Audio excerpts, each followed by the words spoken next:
Hello friend, स्वागत है हमारे इस channel study up to date में।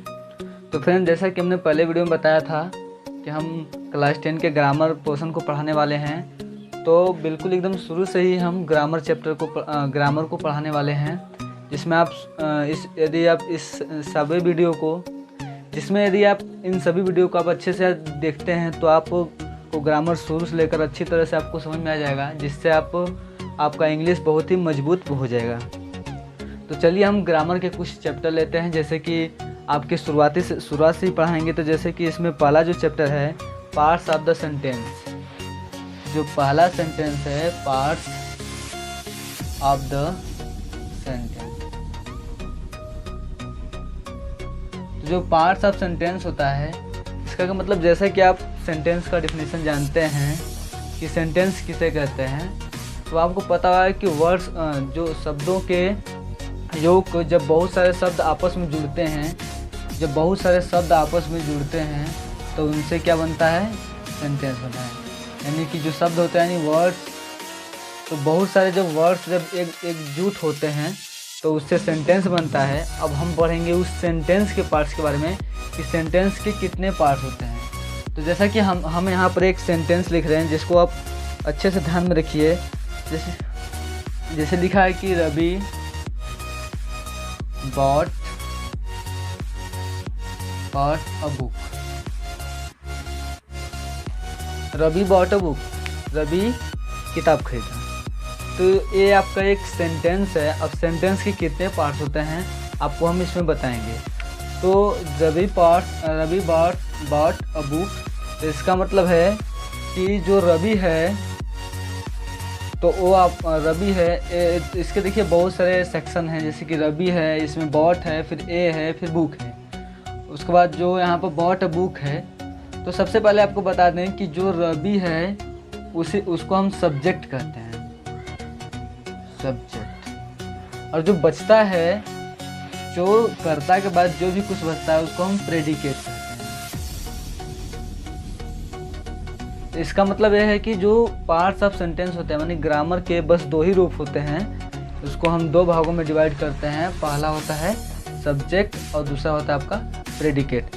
मतलब कि जो भी आपका जो कर्ता होता है, जो बात को कहता है, ठीक है, जो बात को कहता है उसको हम सब्जेक्ट कहते हैं। तो कोई भी सेंटेंस होता है, जैसे राम ने किताब खरीदा या वह विद्यालय जाता है, तो जो आपका वह है, यानी कि he goes to school।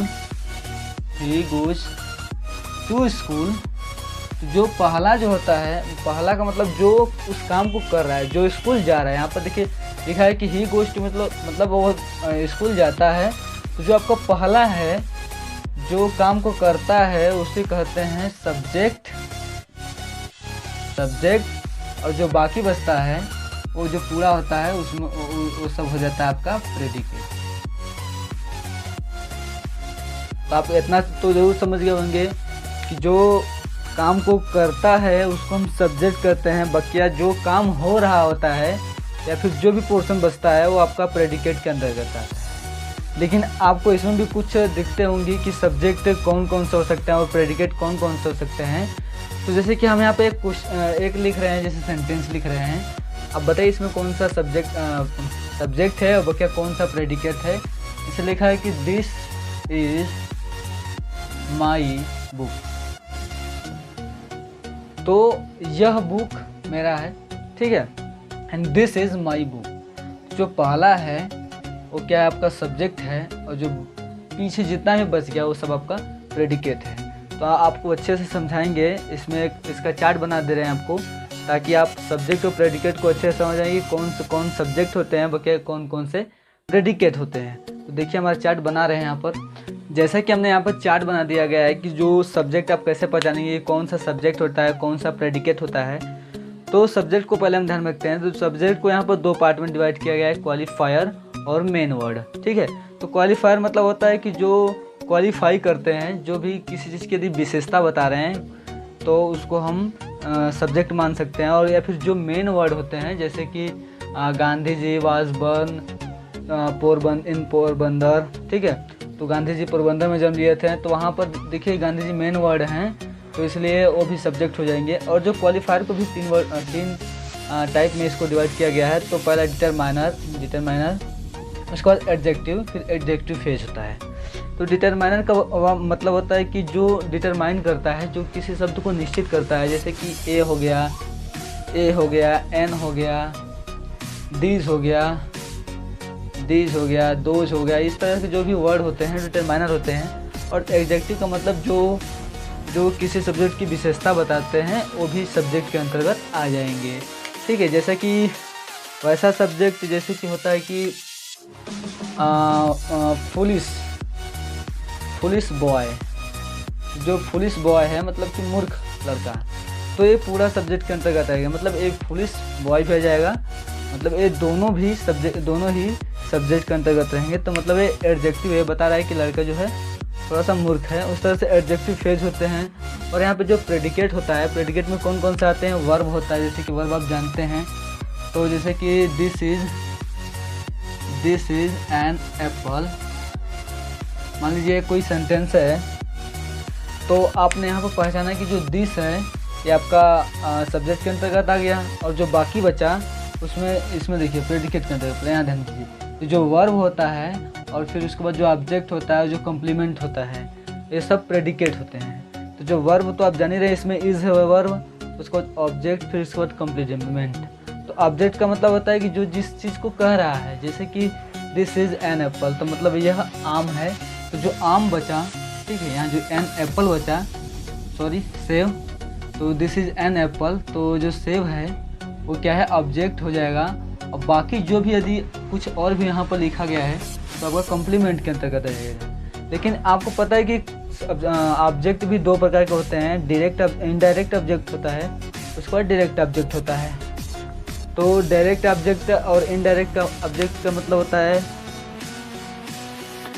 जैसे कि यहाँ पर एक देखिए सेंटेंस लिखा है कि दिस इज़ एन एप्पल। तो ये मान लीजिए एक सेंटेंस है, और एक सेंटेंस हम यहाँ पर और नोट कर रहे हैं कि द एप्पल इज माइन। ठीक है, तो यहाँ पर लिखे वो जो पहला सेंटेंस है वो है कि दिस इज़ एन एप्पल, और दूसरा जो सेंटेंस है कि द एप्पल इज़ माइन। ठीक है, तो जो पहला जो है, तो उसमें जो एन एप्पल है वो डायरेक्ट ऑब्जेक्ट है, मतलब कि वो सीधा सीधा आपको दिख रहा है कि नहीं, वो ऑब्जेक्ट है।